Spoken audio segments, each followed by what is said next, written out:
Olá, meus amigos do Brasil, estamos chegando. Boa semana para todo mundo, tá tudo bem por aí? Que bom, hein? Que ótimo. Por aqui sempre ótimo. Você já começou a sua dieta hoje? Hoje é segunda-feira, é o Dia Internacional da Dieta, que a gente para na sexta e volta na segunda, sempre assim. Visão geral.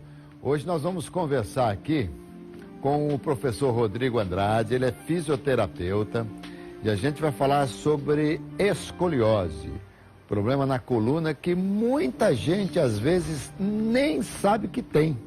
Olha que coisa interessante. Professor, tudo bem, Rodrigo? Como vai? Tudo bem. Bem-vindo, viu? Muito obrigado por estar aqui. Muito bem, vamos conversar um pouquinho sobre esse assunto. Assunto importante. Você me deixou preocupado aqui. Tem muita gente que nem sabe que tem escoliose. É verdade. A escoliose é uma doença silenciosa, né? Porque se as pessoas tivessem, se ela gerasse dor, avisaria, as crianças, os adolescentes avisariam os pais, procurariam um especialista e detectaria. Exatamente. Como ela é silenciosa, isso acaba sendo um grande problema. Sem dúvida. Só que o problema não é que ela é só silenciosa, ela é uma doença progressiva. Então, ela é uma doença que ela, durante a fase do crescimento, por isso que a gente se atenta muito às crianças e os adolescentes, ela tende a piorar, ela vai aumentando. Bom, vamos lá, vamos chegar em muita coisa aqui. Deixa eu mais ou menos aqui falar um pouquinho do seu currículo, né? Pouca coisa apenas para a gente situar o nosso querido telespectador. O Rodrigo Andrade é fisioterapeuta, é docente do curso de fisioterapia da PUC, São Paulo, mestre em ciências da reabilitação, é proprietário da Reab Campinas e Reab Cursos, tem formação internacional, Master Easy Cias, é isso? Isso.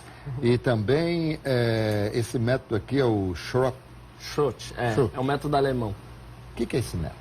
Na verdade, essas duas escolas, a gente fala que o tratamento conservador da escoliose, ou seja, baseado em exercícios, ela precisa, a gente precisa, para a gente ter um bom resultado, esses trabalhos precisam ser comprovados cientificamente. Tá. Né? Então, esses dois métodos, eles fazem parte de um seleto grupo de 7 escolas, todas situadas na Europa, que tem comprovação científica. O que quer dizer comprovação científica? Foram testados, viram que esses exercícios são bons para a maioria das pessoas. Tá? Então, eu fui buscar esses métodos fora por conta disso. Muito bom. Rodrigo, qual que é a posição da Alemanha? Qual o significado da Alemanha para a fisioterapia? Porque há um curso também, se não me engano é Mulligan o nome. Sim, Mulligan. E esse curso, que as pessoas que são habilitadas por esse tipo de tratamento, é o uso das mãos, basicamente, sim, né? Sim. E vou dizer a você, já me foi aplicado e já me tirou a dor com a mão. Sim, Então, qual que é a importância da Alemanha para a fisioterapia? Olha, na verdade, eu acho que a gente pode falar da Europa no geral, assim. Como é um país rico, é um país que investe em ciência, investe muito nas pesquisas para ter um bom resultado lá na frente, eles acabam estando na nossa frente com relação ao melhor tratamento. Mas olha que paradoxo. Eu disse a você aqui antes da entrevista, né, que eu tenho um filho que é fisioterapeuta, sim, o Rodrigo Iralá, que trabalha na Ponte Preta. Ele foi chamado pelo Paulo André do Atlético, Paulo André do Corinthians, jogou no Guarani. O Paulo André jogava no Lyon, da França, e teve problemas com o joelho e tal.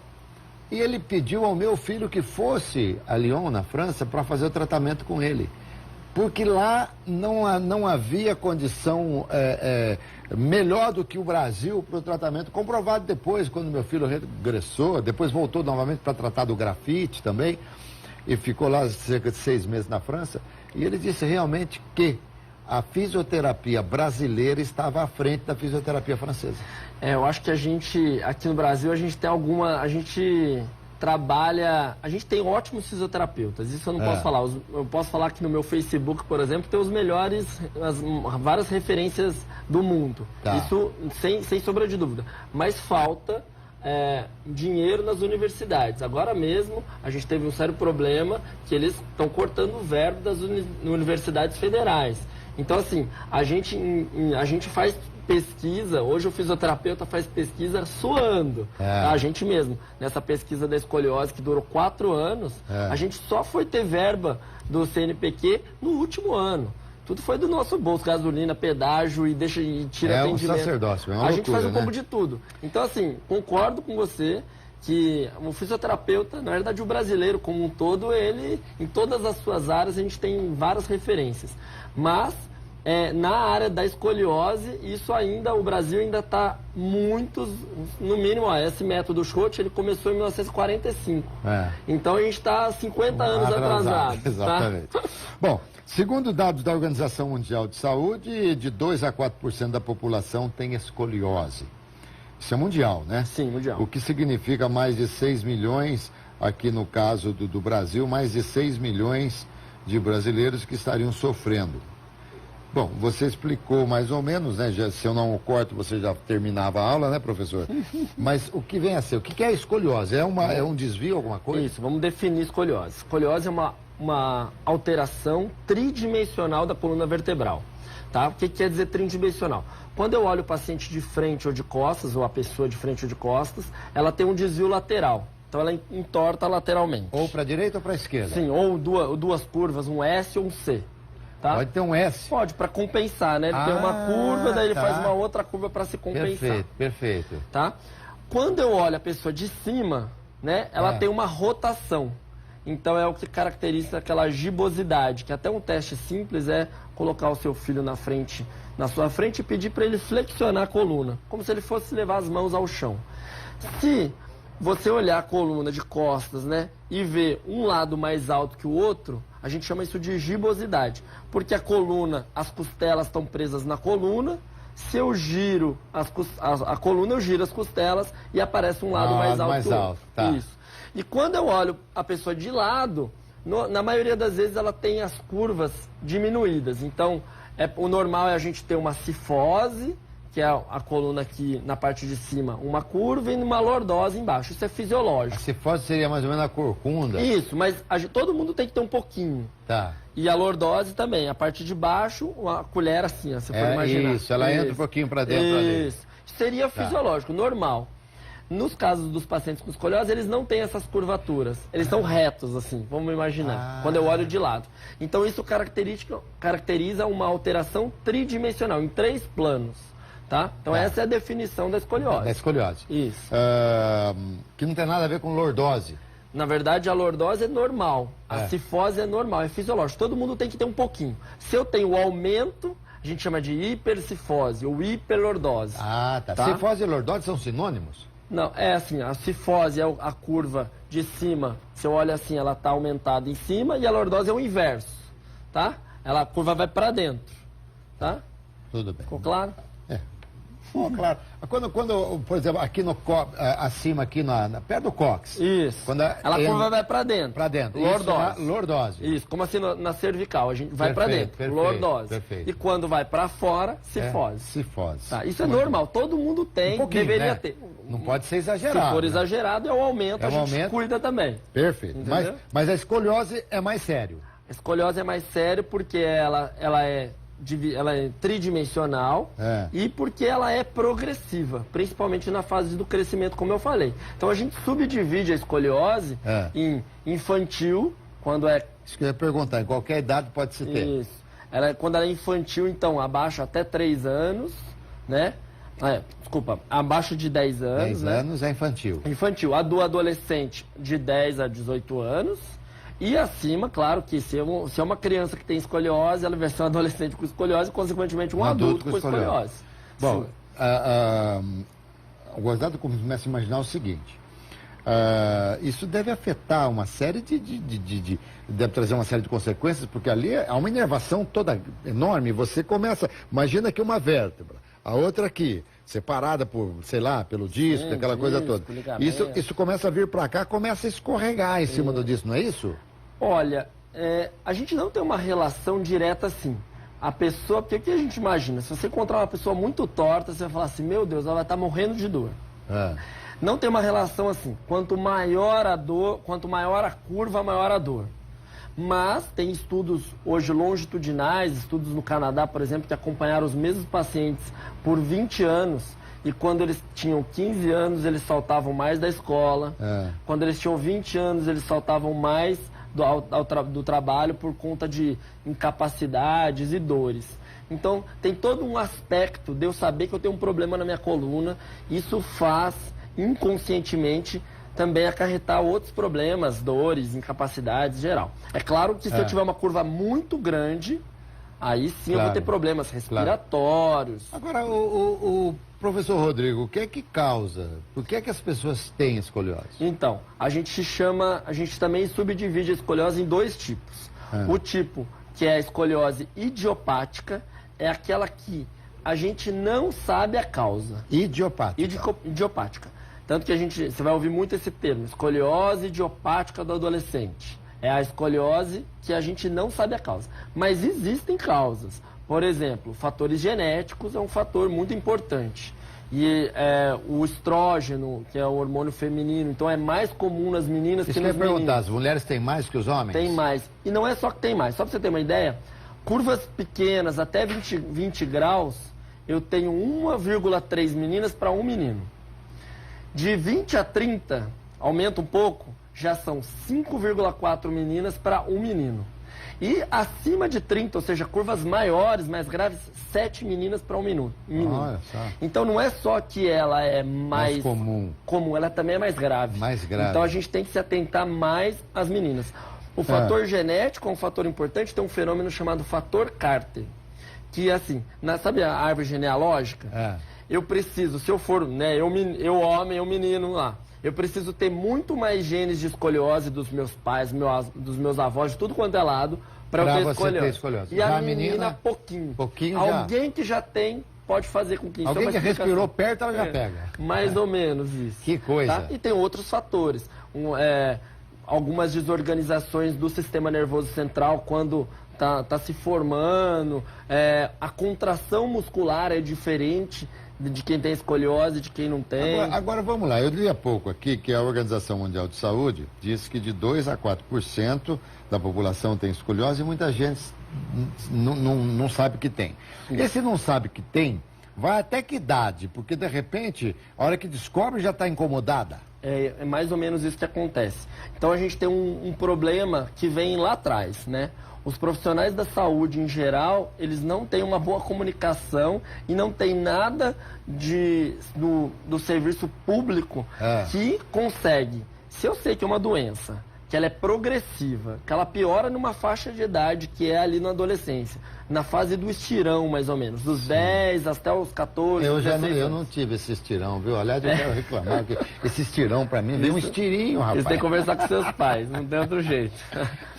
Se eu sei que acontece nessa fase, aí a gente tem que ter uma campanha de conscientização antes disso. Os fisioterapeutas. O pediatra não detecta? Não pode detectar? Perfeito. Eu sempre bato na tecla que o pediatra... A gente não tem lá os reflexos quando tem os testes do pezinho, da orelha também, não sei. Tem vários testes que são feitos de acordo com cada Mas idade. será que existe algum que possa vir a detectar que aquela criança ali pode vir a ter? Esse teste que eu te falei, que é levar as mãos ao chão e olhar as costas... Mas aí com o bebê não tem jeito, né? Não, tudo bem. O bebê não, mas para pensar numa população geral, eu pego a idade mais importante, que é a que mais aparece. Porque alguém pode nascer com a escoliose? Pode. Então, daí a gente tem outra causa, né? A gente tem algumas causas que eu conheço. Então, por exemplo... Vamos pensar nos pacientes neurológicos, paralisia cerebral, várias patologias que a pessoa nasce e tem uma contração de um lado diferente que do outro. Então, deformidades da coluna. Então, a coluna nasceu deformada mesmo, em cunha. Ela pode entortar a coluna. Então, eu tenho algumas patologias que aí a gente chama isso de causa, é escoliose não idiopática.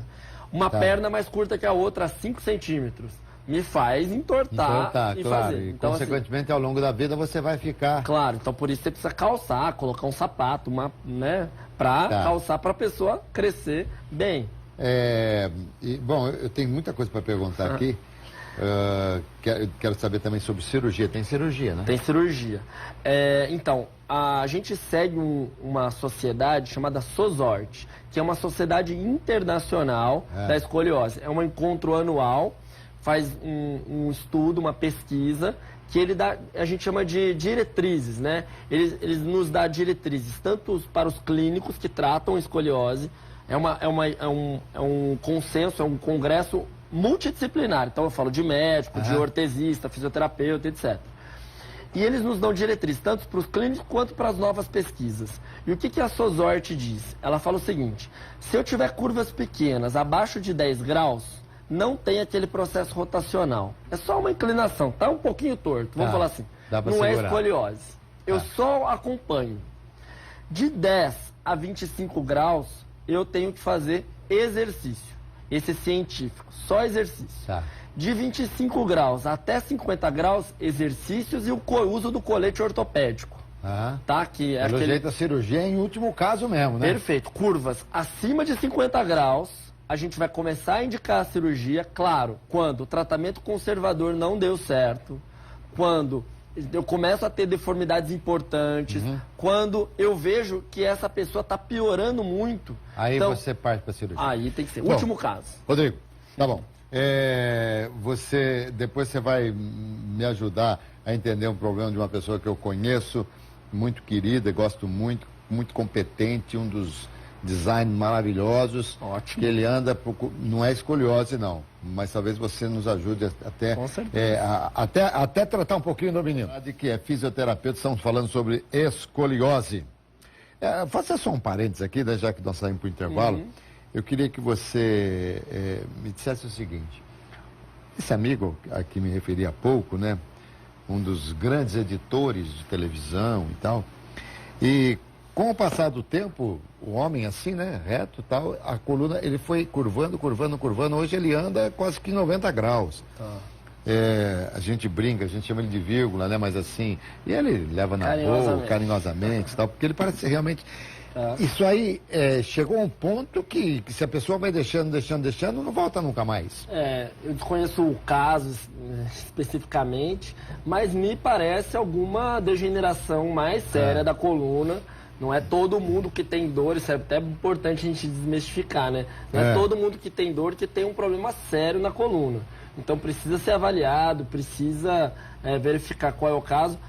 Alguns casos desse, a gente tem um nome chamado espondilite anquilosante. Não sei se é alguma isso. coisa assim, espondilite, eu me lembro de ter falado Isso alguma coisa que na assim. verdade a coluna vai ficando cada vez mais rígida mesmo, ela vai perdendo movimento. E aí, por dor, por incapacidade, a pessoa fica adaptada naquela posição. Claro que antes, se conseguisse fazer um trabalho para estender essa coluna, talvez ajudasse, mas agora precisa fazer. Precisa ganhar movimento para ele diminuir dor e tal. Perfeitamente, mas, principalmente para isso, né? Mas, né, eu não conheço o caso especificamente assim, mas talvez. Qual o percentual de curvatura que vocês dizem que aí é com exercício? Olha, até 25 graus é só exercício. De 25 até 50, exercício mais colete, o uso do colete. Tá? E acima disso é cirurgia. Mas quando tudo deu errado, primeiro tem que tentar o tratamento conservador. Você nos trouxe aí alguns filmes, né? Sim. Que mostram alguns exercícios, mas é bom frisar que isso aí é feito sempre com acompanhamento do fisioterapeuta, né? Na verdade, não é. Na verdade, assim, ele precisa passar por uma avaliação. Qual é a diferença do tratamento que a gente tem hoje no Brasil e o tratamento lá de fora da Europa, por exemplo? Por exemplo, esse é um. Olha que coisa! Eu peço para a pessoa ficar do jeito que ela fica no dia a dia. Mas espera um pouquinho. Ela tem escoliose, certo? Sim. Mas ali, você... Queria até que voltasse o filme. Por favor, conta pra gente aqui, não sei... Mas porque começou mostrando um calombo ali. É o jeito que ela fica, ó. Aquilo lá é a gibosidade, tá? É o jeito que ela fica no dia a dia dela, sentada assim. E aí, imagina, ela está numa fase de crescimento. Quanto mais ela vai crescendo, se ela está toda torta, vai entortando Mas aí mais. ela não está tão torta assim. Por quê? A clavícula aqui do lado esquerdo, né? Isso. É escápula que fala, né? É, escápula. Tá Isso. vendo? Já posso ser fisioterapeuta. Pode mesmo. Na verdade, o que é esse exercício? Esse é o exercício que a gente chama exercício de autocorreção tridimensional. Ela está fazendo exercício aí? Exatamente. Eu pensei que era um exame, só que você estava olhando. Não, o tratamento se baseia nisso. Se baseia no paciente entender como ele está, como é a deformidade. Então pensa, esse paciente, se você olhar bem no começo de novo, talvez comece novamente esse vídeo, ela está com torta, vamos falar assim, inclinada para a direita. A direita, isso. Né? E tá a gibosidade dela também é direita. Ela está rodada para a assim direita. que ela fica normalmente sentada. Se ela senta relaxada, é assim. Mas tudo bem, então aí depois para começar a voltar ao normal, é um esforço danado que ela está fazendo ali. E o que a gente precisa fazer nesse trabalho? Reprogramar o cérebro. O cérebro do paciente com escoliose, o comum dele, o acostumado dele, ficar aquela na posição ali. Confortável, confortável. Entendi. Só que o confortável para ela durante a fase de crescimento é terrível. Entendi. Vai piorar. Então a gente tem que reprogramar o cérebro dela. Então esse exercício eu ensino ela a fazer em casa e ela faz todos os dias na casa dela. E aí, natural. Quer dizer, a ideia é que naturalmente, a posteriori, ela se sente e fique desta forma. Exatamente. O que acontece? Sabe dirigir? No primeiro dia que você vai dirigir, você tem que pensar. Mudar a marcha, pisar a embreagem e tal. E depois vira automático. Vira automático. O trabalho se baseia nisso.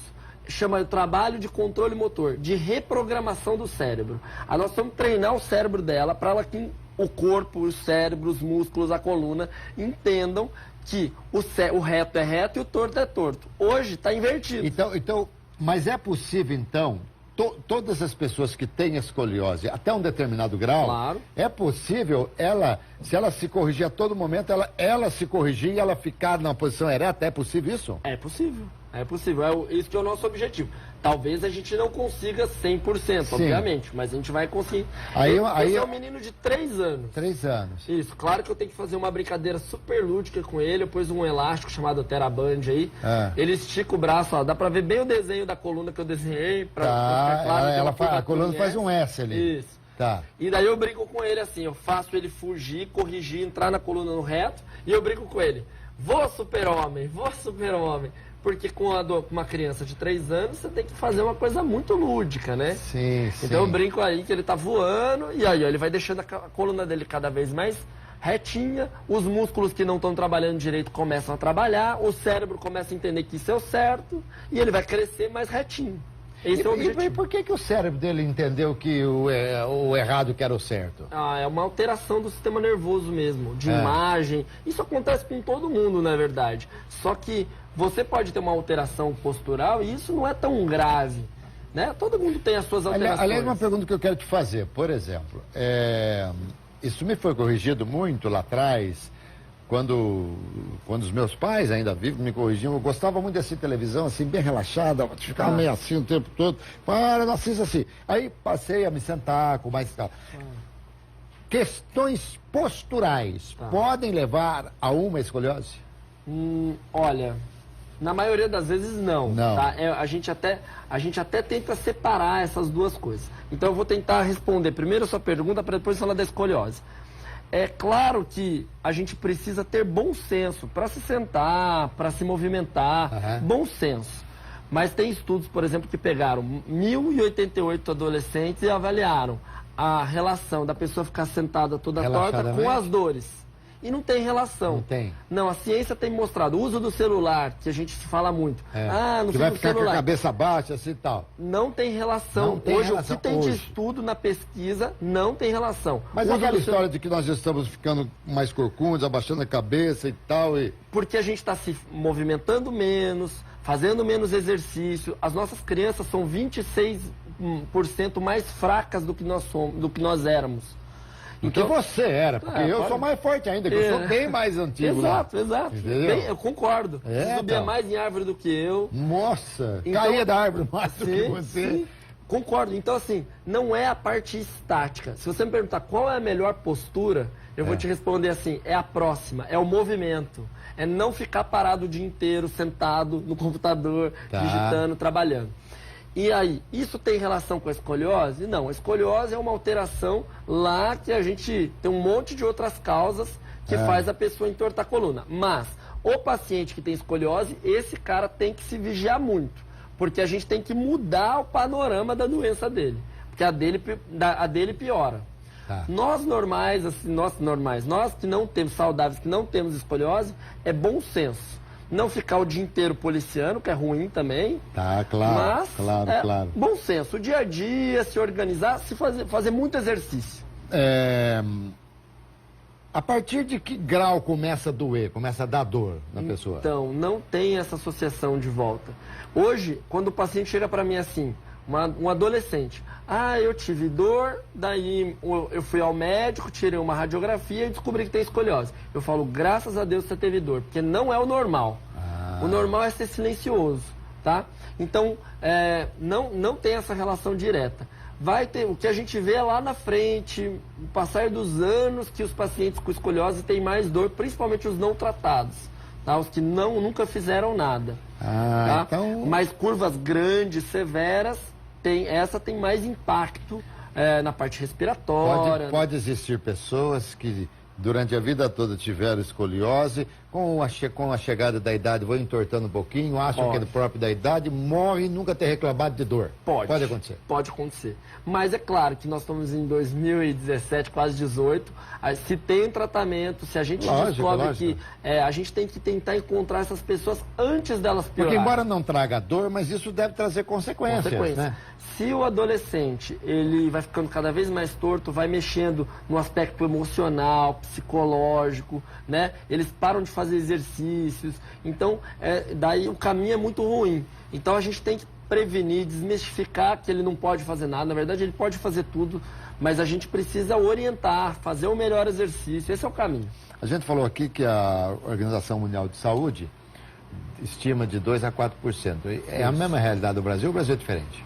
Olha, a gente fez um trabalho, eu juntamente com a nossa equipe da USP, a professora Patrícia Penha, foi a tese de doutorado dela, a gente fez o rastreamento, foi o único trabalho, a gente só tem esses dados da América Latina, tá? O Hemisfério Sul, os dados são muito poucos, então a gente só tem esse trabalho, a gente avaliou mais de 2.500 adolescentes da rede pública daqui das cidades do interior do estado de São Paulo, e a gente fez esse teste que eu te falei, que é o teste simples, de levar a mão ao chão, que é o teste de Adams, e a gente usou um aparelhinho chamado escoliômetro. Levar a mão ao chão é com a palma da mão, não? Não, ela fazia assim e flexionava a coluna. Tá, e a gente tinha um aparelhinho que é um inclinômetro, chama escoliômetro. É como se fosse um nível de bolha. Você coloca para ver se a mesa está reta, é mais ou menos isso, que passa nas costas e vê se a pessoa tem essa gibosidade que eu estou te falando. Quando ela tinha, ela fazia a radiografia para a gente ter certeza. Então, o dado que a gente tem hoje no Hemisfério Sul é de 1,5%. 1,5%. É parecido com a média mundial, que é de 2%. O 2% é o dado mais encontrado. E quanto à prevenção, como que se faz? Então, a prevenção começa assim. Se a gente, por exemplo, esse trabalho pioneiro, ele é um trabalho que a gente entende como uma forma importantíssima de prevenção. Então, tanto os educadores físicos nas escolas públicas, quanto os médicos pediatras, quanto os médicos em geral, os fisioterapeutas, eles podem fazer esse teste, que demora 1 minuto, eu sempre friso que demora 1 minuto, tá? Para a gente poder diferir quem pode ter escoliose de quem não tem. Tá? Então, daí a gente faz esse teste e o padrão ouro vai lá e faz uma radiografia. Esse é o primeiro ponto.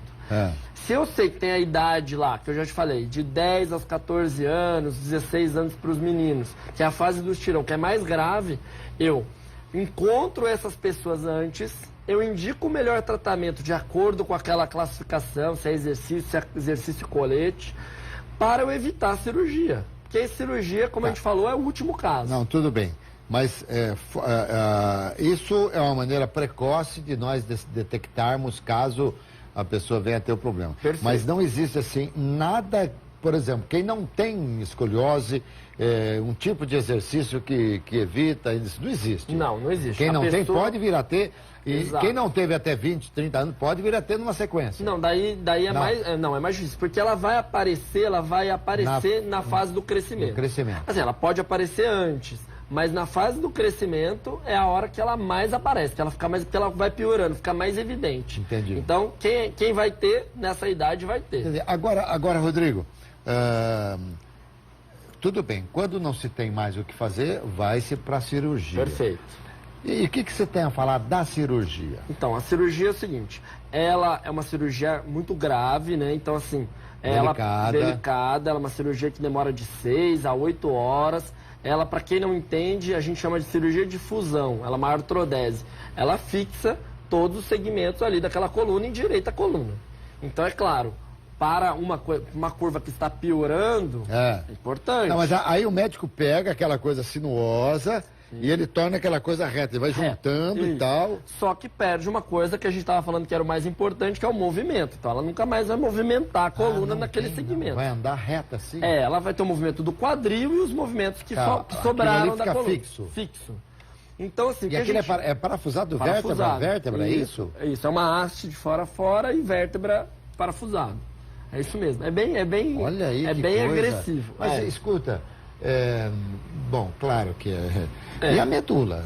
Então, hoje é muito mais tranquilo porque tem a neuromonitorização, então tem um anestesista junto e ele fica monitorando ali se na hora dos movimentos não encostou em nada. Antigamente era muito mais... tentava sair, endireitar a coluna, mas saía sem, né? Sem continua sendo um risco. Como qualquer tipo de cirurgia... Tem o seu risco, essa tem um risco até que maior pela extensão da cirurgia. Mas o que a gente tem de estudo? A gente tem alguns estudos. Por que a pessoa muitas vezes procura cirurgia? Porque ela tem dor, porque ela tem incapacidades, tá? Quando a gente pega estudos que acompanharam por 20 anos, 5 e 20 anos esses pacientes, aquela queixa que era dor, muitas vezes ela continua. Então não é a indicação cirúrgica, não é dor, não é incapacidade. A indicação cirúrgica é uma parte estética, então uma deformidade muito grande, para evitar outras consequências também. Curvaturas que vem piorando, e o tratamento conservador, o colete, a fisioterapia bem feita, não está funcionando. Deu certo, tal. Então são casos. Tem estudos que mostram que 0,1 a 0,3% desses casos necessitariam de uma cirurgia. Mas eles estão fazendo cirurgia muito mais do que necessário. No Brasil a gente não tem esse dado, mas eu tenho um dado dos Estados Unidos, que é um modelo que a gente segue para muita coisa, e para essa área da escoliose, no tratamento conservador, todos estão na Europa e na Ásia.